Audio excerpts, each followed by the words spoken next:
E você já parou para pensar em tudo que envolve a construção de uma obra? Por trás de cada parede levantada, cada estrutura concluída, existe um trabalho detalhado de planejamento, controle e também responsabilidade técnica. Hoje nós vamos falar sobre o papel do engenheiro civil no gerenciamento de obras, um trabalho essencial para garantir qualidade, segurança e eficiência em cada etapa da construção. E para a gente conversar sobre o assunto, eu recebo aqui os engenheiros civis Alex Adam Santos Batista e Grace Feitosa. Eles vão explicar como é o dia a dia desses profissionais, os desafios de transformar projetos em realidade. Olá, sejam muito bem-vindos. Bom dia. Obrigada, bom dia. Bom dia. Primeiramente, vamos começar falando um pouco sobre a trajetória de vocês, sobre a formação. Rapidamente, nos bastidores, você me contou que nasceu em Santarém, é isso? Isso, correto. E aí, Nasci como é que em veio Santarém. parar em Manaus? Então, eu comecei em 2010 em Santarém, mas eu sempre tive o sonho de sair, de ir para a capital. E Manaus era o lugar mais próximo, mais viável. Então, eu comecei na Ubra de Santarém e depois mudei para cá, para Manaus, e continuei na mesma faculdade aqui, na Ubra, e me formei em 2015. Estou com 10 anos aí de formada. Que maravilha. E você? Bom, eu sou daqui de Manaus mesmo. Primeiramente, muito bom dia. Bom Obrigado pela oportunidade de a gente estar aqui, prestando um pouco do nosso conhecimento aqui com vocês e com o público. Nasci aqui em Manaus mesmo, né? Sou formado desde 2023 e ao longo dessa trajetória a gente vem fechando algumas parcerias boas aqui na cidade, trazendo um conhecimento técnico para quem deseja levantar aí uma obra, um edifício, e trazendo grandes oportunidades também. Bacana. Esse assunto é muito curioso e, ao mesmo tempo, vale a pena a gente conversar, analisar, explorar aqui no programa, porque em tudo quanto é lugar, muitas vezes, principalmente nas grandes cidades, a gente percebe que as obras não param. Não, E aí verdade. tem um trabalho todo minucioso por trás disso, um trabalho técnico, em relação às demandas que vocês recebem, da realidade aqui de Manaus mesmo, como é que funciona isso? Questão do planejamento. Bom, o planejamento hoje é um fator crucial, né, para quem está dentro da obra. Hoje o engenheiro tem esse papel fundamental. Então, levar esse planejamento e execução são fatores primordiais. E geralmente hoje na nossa cidade, né, grandes obras sendo realizadas aí ao longo do tempo, é importantíssimo que o profissional esteja sempre alinhado, né, junto com a equipe, para que consiga levar tudo que foi planejado desde ali da arquitetura do projeto até a execução final. Então isso é um fator importante, sempre estar presente e levando conhecimento técnico para dentro da obra. E os projetos são bem diversificados, porque cada projeto é muito particular. Exemplo de um projeto de um prédio, como um projeto já para uma residência. Quais são essas particularidades? Então, cada projeto, ele traz a sua particularidade e singularidade. Então, o objetivo do projeto, ele determina muito como ele vai ser executado. E hoje em dia, que as pessoas querem tudo para ontem, né? O gerenciamento de obra ficou fundamental, porque as obras hoje em dia trabalham muito rápido. Antes, quando se trabalhava 6 anos para se receber uma obra, hoje com 3 anos você já está recebendo, né? E esse gerenciamento, ele é fundamental para esse desenvolvimento acontecer.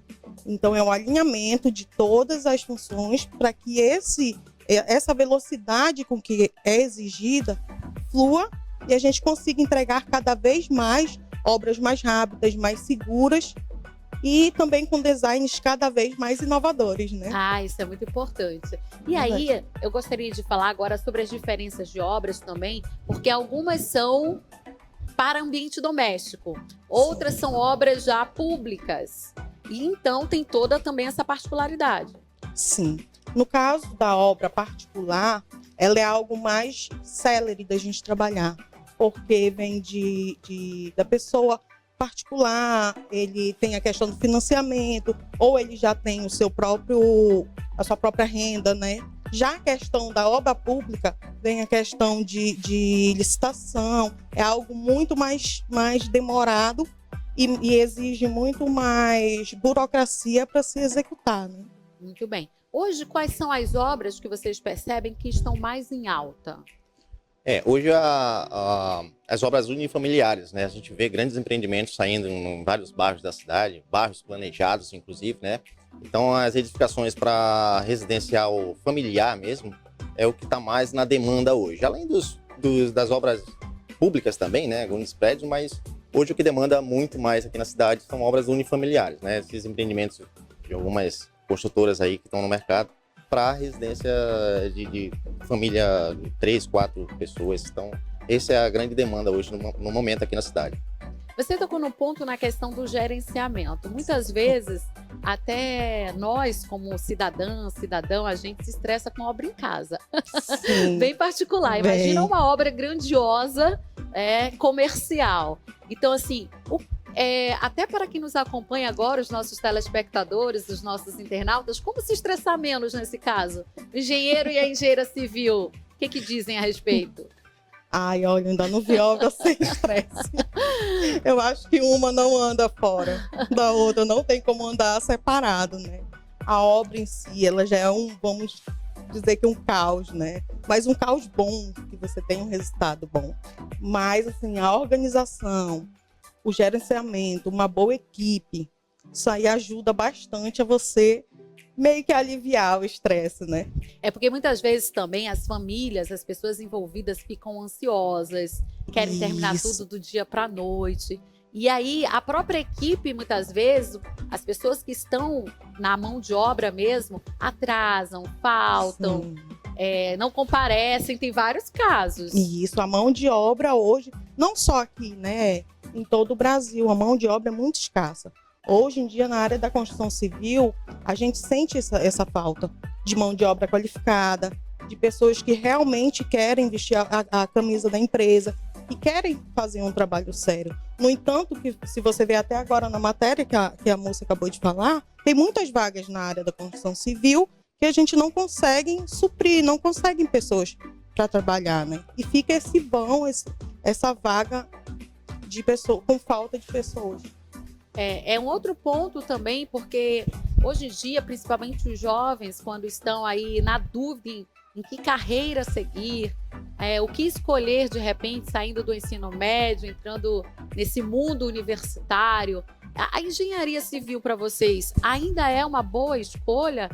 A gente fala hoje tanto sobre IA, sobre inteligência artificial, e como é que vocês enxergam essa questão da área de vocês? O jovem, quando está saindo do ensino médio, precisa realmente gostar desse campo, né? É um campo que traz muita satisfação quando você vê um empreendimento que foi bem planejado, foi bem executado, e você fica orgulhoso. Então, o jovem hoje precisa estar atento, né? Se realmente é essa pegada que ele vai querer, né? Se é esse gosto que ele vai ter realmente. Mas eu super indico. É uma profissão linda, maravilhosa, que demanda o nosso país, né? Sem construção não tem o nosso PIB aí bem elaborado.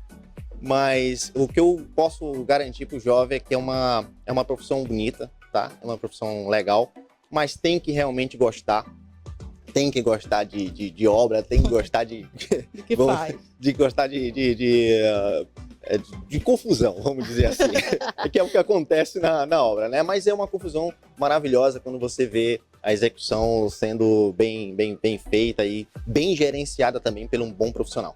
Então é muito bom, eu super indico. Quem ainda está na dúvida, conheça mais sobre o campo, conheça mais sobre a profissão, que você vai se apaixonar, tenho certeza. Agora, quais as características principais que vocês acreditam que a pessoa deve ter para ser um engenheiro civil?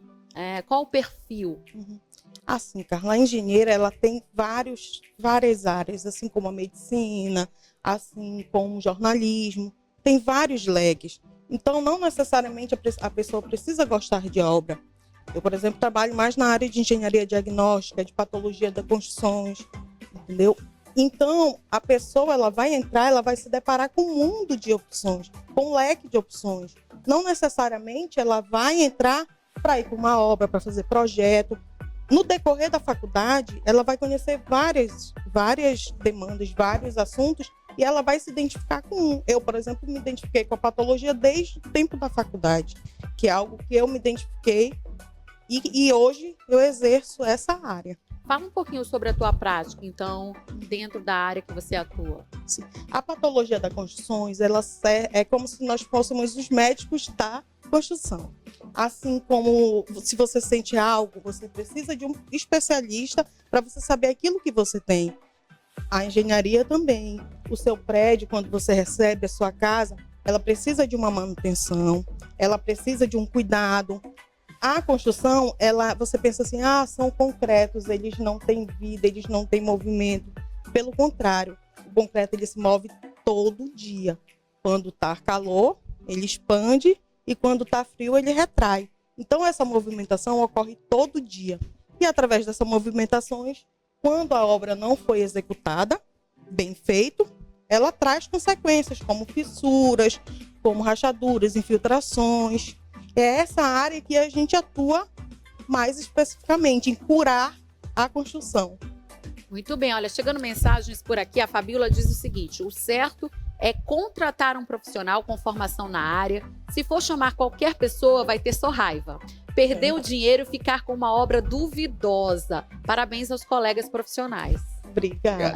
E realmente, se você for analisar, se você contratar um profissional, principalmente da patologia, a pessoa diz, eu vou gastar. Não, você vai economizar 5 vezes mais do que não contratar.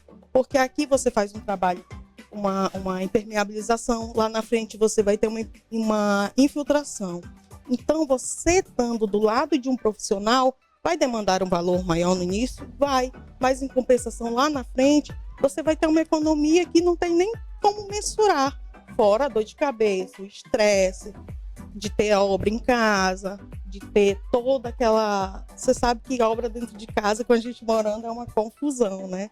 E você estando com um profissional do seu lado, você evita muito no futuro desses problemas não acontecer. Muito bem. Hoje a gente fala muito sobre, eu até disse ainda há pouco, a questão da inteligência artificial. De alguma maneira a IA tem ajudado no dia a dia de vocês também? Em relação às obras hoje mais modernas, o que vocês percebem de diferença de anos atrás para agora, a atualidade? É uma modalidade que vem somente para somar, né? Não tem dúvida sobre isso, mas é preciso ainda ter o cuidado com a inteligência artificial no campo de construção. Ela não resolve o problema, mas ela te dá algumas sugestões que economizam um pouco de tempo na solução do problema. Principalmente na área que a gente atua, na patologia diagnóstica, né?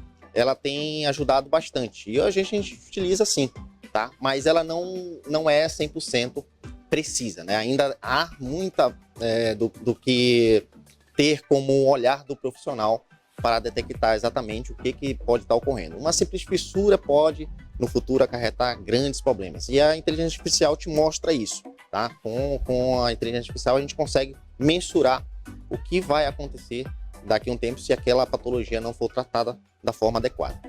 Agora, em relação às obras modernas, o que vocês percebem de mudança, de tendências? O que no passado não era tão utilizado, que hoje passou a ser mais utilizado em relação a materiais, tanto para o ambiente doméstico como para o ambiente externo, público? Hoje nós temos aqui, chamamos de casa inteligente, né? São aquelas casas que funcionam através de comandos de voz. Está muito em alta e hoje é uma das demandas que a gente vê muito por aí. Outra questão também o cliente lê um projeto, ele geralmente não consegue visualizar. E hoje nós temos equipamentos que você consegue verificar se você tem um terreno, a gente consegue, né, colocar aquele desenho espelhado no terreno para você ver o tamanho que vai ficar seu quarto, onde vai ficar sua sala. Então essas tecnologias, ela vem também para ajudar o cliente, né, a visualizar, porque às vezes a gente chega também num apartamento e diz, nossa, mas é tão pequeno, será se vai dar? Será se esse apartamento dá o que eu quero? E quando você vê o apartamento lá já prontinho, você vê, nossa, nem imaginei que iria caber tanta coisa aqui nesse apartamento, né? E a tecnologia, ela vem trazendo isso, né? cada vez mais facilidade e inovação também. Muito bem. E é bacana isso porque otimiza o tempo, a pessoa de certa maneira fica satisfeita com o que estava realmente planejando. E como você deu o exemplo do apartamento, e tem os clientes que gostam, eu sou dessas, eu gosto de tudo muito clean. Eu gosto do branco, eu gosto das cores mais neutras. Eu gosto de ser minimalista em relação à casa. Eu não gosto de usar muitos móveis, de colocar muitas coisas. Aí já falando da parte também de arquitetura, essas coisas, porque aí a gente fica tropeçando, não é legal. Eu acho que perde até a comodidade. Você perde o seu conforto. E tudo isso no projeto complexo, a gente tem como também avaliar, não é isso? Quando você vai contratar profissionais. Exatamente isso. Então, a ajuda também de um bom arquiteto, né? Os colegas trabalham juntos, é sempre importante. Então, para o cliente final, o que ele quer é a satisfação dele poder adentrar a sua residência, adentrar o seu apartamento com a maior comodidade possível. Claro, isso tendo um projeto em mão e bem executado, a gente garante que vai sair da forma que ele gostaria que ficasse. Maravilha. Aquele aspecto que você falou da infiltração é algo corriqueiro, acontece bastante. Às vezes são pequenos probleminhas do dia a dia, da construção, que acabam causando uma dor de cabeça até grande lá na frente. E assim, não necessariamente onde tem a infiltração é onde realmente a água está entrando. A água, ela vai aonde infinito, ou seja, ela procura o espaço para ela passar. Às vezes o problema está aqui e a infiltração está aparecendo aqui, entendeu? E a infiltração ela não tem só um motivo, ela precisa ser estudada, precisa de ensaios para poder descobrir onde é. Não é uma coisa simples que você vai chamar um pedreiro, com todo respeito, né, aos profissionais, e ele simplesmente vai ali, passa uma massa corrida, ou então faz algum serviço. A infiltração, ela precisa ser estudada para saber qual é o motivo. Não adianta só você ir tampando. Você tem que achar a raiz do problema para poder resolver. Porque se não resolver, ela não está saindo por aqui. Mas com certeza ela está procurando um outro lugar para ela sair. Porque a água é o principal problema da construção. A gente falando sobre filtração, eu até viajei um pouco assim, porque já aconteceu comigo e com certeza já aconteceu com algumas pessoas, de a gente entrar num determinado ambiente, numa empresa, por exemplo, e ter ali um balde. Sim, é muito comum. Aí tem o balde, a pessoa, querendo ou não, é um ponto negativo para aquela organização, para aquela empresa. Esteticamente não tá legal. Você vai receber seus clientes, né, e aquele pinga-pinga dentro de um balde. E toda a estrutura que você tem ali fica comprometida. Inclusive o seu cartão de visita. É verdade. Fora que pode acontecer acidentes também, piso molhado, com pessoas mais idosas, né? Tudo isso, na verdade, causa um transtorno enorme. Tanto para o proprietário quanto para os clientes. E às vezes você pensa que é algo tão simples e já está algo tão complexo, né? No caso, a infiltração no solo, você não pode não ver. E quando você vai que você começa a ver que é um recalque, que é onde a estrutura começa a baixar, que ela causa umas trincas, você já tem ali embaixo um vão, um buraco enorme. E você não conseguiu ver, entendeu? Inclusive, tocando nesse assunto, nós estamos trazendo ensaios não destrutíveis. O que é? Sem aquele quebra-quebra. Para você achar infiltração, vazamento. Porque você vai procurar um vazamento hoje em dia, aí quebra aqui, que eu acho que é aqui, quebra aqui. Acaba que você, quando você vê, já tem vários pontos e você não consegue achar onde é a infiltração, onde é o vazamento, né? E nós estamos trazendo essa tecnologia sem quebra-quebra para fazer vazamentos de piscina e também em casas, indústrias, em tubulações pressurizadas, onde a gente vai no ponto certo. Através de equipamentos da tecnologia, a gente vai localizar onde está o vazamento, no ponto certo, e você só vai quebrar naquele ponto exato, vai fazer sua manutenção e fechar, sem aquela dor de cabeça, aquele quebra-quebra, aquele suja-suja, e é muita dor de cabeça. Eu imagino, com certeza. Uhum. Eu também já passei por algumas situações. As pessoas querendo mais informações, quais são os contatos profissionais? A gente tem o nosso Instagram. Instagram da empresa, é MV Engenharia, _consultoria, e temos também os particulares. O meu é Grace Feitosa 2021. Meu é Enge_Alex Adam, com N, tá? Gente, mais uma vez, muito obrigada pela A gente que participação de agradece. vocês. Ficamos à disposição. Obrigado a você. Obrigada.